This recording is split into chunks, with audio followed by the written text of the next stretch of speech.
So abuse is abuse no matter where it comes from. No matter who's serving the plate of abuse, it doesn't matter where it comes from because it's still abuse. Abuse comes in different forms.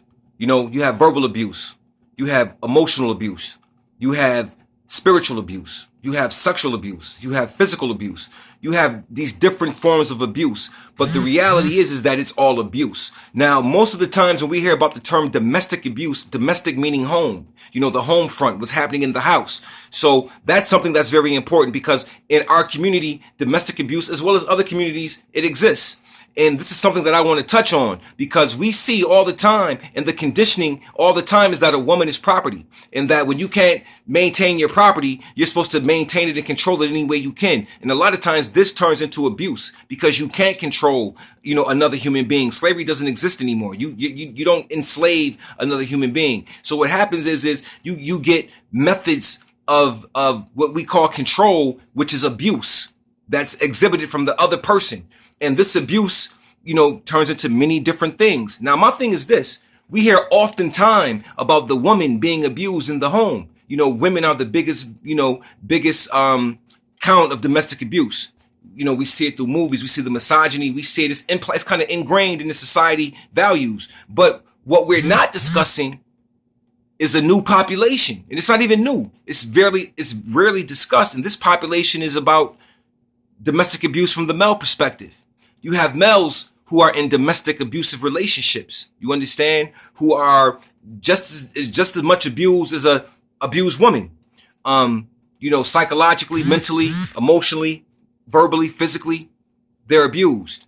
Now the thing is this: what allows a man to take that type of abuse? It's the same thing that allows a woman to take that type of abuse: love, or the misconstruing ideology of love. See, when you have abuse situations going on and you have a person who's stuck in that situation, number one, they may be stuck because they actually cared for this person at one point in time. You understand? And have built up such a reality with this person that they are maybe afraid to step outside of that relationship and to go into just the unknown reality that could happen. Or they are just in fear, don't know what to do, don't know how to handle it. But the point of the matter is that domestic abuse, it goes across the barrier. You understand? It's not just a woman thing. You have men who are also being domestically abused. We've seen videos. You see women slapping men up and the man ducking and holding himself or so on and so forth. Maybe he's been trained and taught not to hit a woman.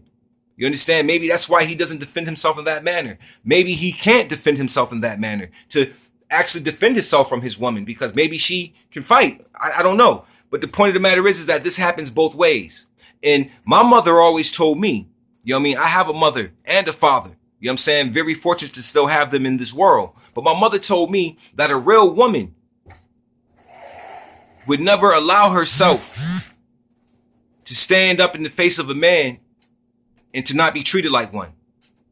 That's something that we have to take into consideration because when a woman steps in your face and steps to you in that type of manner, it is saying something. That could be a shot to your manhood. That could be a boost to her womanhood or whatever. But the point of the matter is a woman who really knows her place would never step herself into the face of a man and try to challenge him or put her hands up and try to fight or to defend herself, with him or against him. I don't know, but this happens. But we're in a different state of being right now. We're in a different time right now where the psychology is a little different. Today a man, you could see a man, but his attitude and character might be very feminine. Today you can see a woman, but her attitude and character might be very masculine. We have a role reversal going on, and it's not a role reversal that is done consciously. It is a role reversal that is taking place by a system. The system has created a role reversal. You have to take a look at it. It's scientific methodology. It's an experiment. Again, Black America is an experiment, but domestic abuse happens all across the board. And I'm touching on the domestic abuse point from the male perspective because that's an underrepresented population where it happens very consistently. And I just want everybody to know that domestic abuse is not just a woman thing, but it happens to men also. And there are no programs for domestic abuse for men. There are no resources and things of that nature where a man can go and get help if he's being domestically abused by his mate or his wife or whatever. Those things don't exist. So there's a whole nother population that is affected by the domestic abuse situation. Now imagine if you have children in the home and they're watching the domestic abuse situation occur between man and woman, and you watching this woman beat this man. You know, what is the message being sent to the children about roles and gender and so on and so forth? So, you know, in that reality, we have to understand that domestic abuse is just what it is. It's abuse overall, period. It's abuse.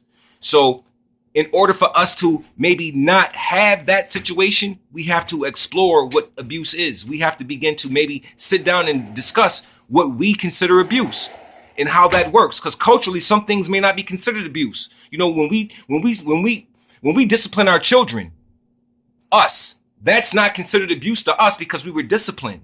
But it was abuse to somebody else, so much so that they created a law centered around us disciplining our own children, because nobody else disciplines their kids the way we do. So that law was basically centered for us. Don't put your hands on your kids. If you do, you can go to jail. So they were taking the power from us to basically discipline our own children.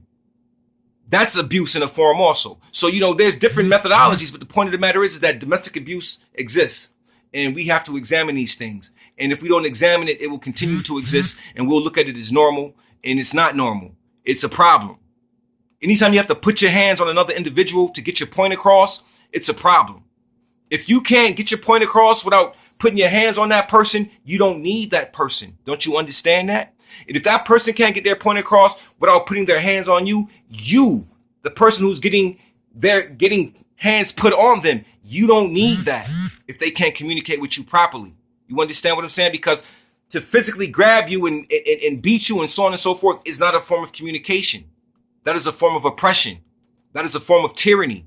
You understand what I mean? So we have to examine the domestic abuse situation and take a look at it for what it is, because it happens on both ends of the spectrum. So I'm saying no to domestic abuse on all levels. On all levels. I'm saying no to abuse on every level, be it domestic, be it mental, sexual, you know what I'm saying? Be it verbal, be it physical or whatever. I'm saying no to abuse on all levels. And I suggest we do the same thing. I also suggest that we deal with the reach one, each one, and teach one.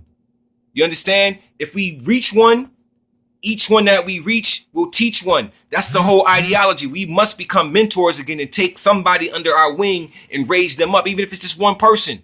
You understand? This is how we're going to break certain cycles. You know what I mean? So I'm for no abuse. Peace.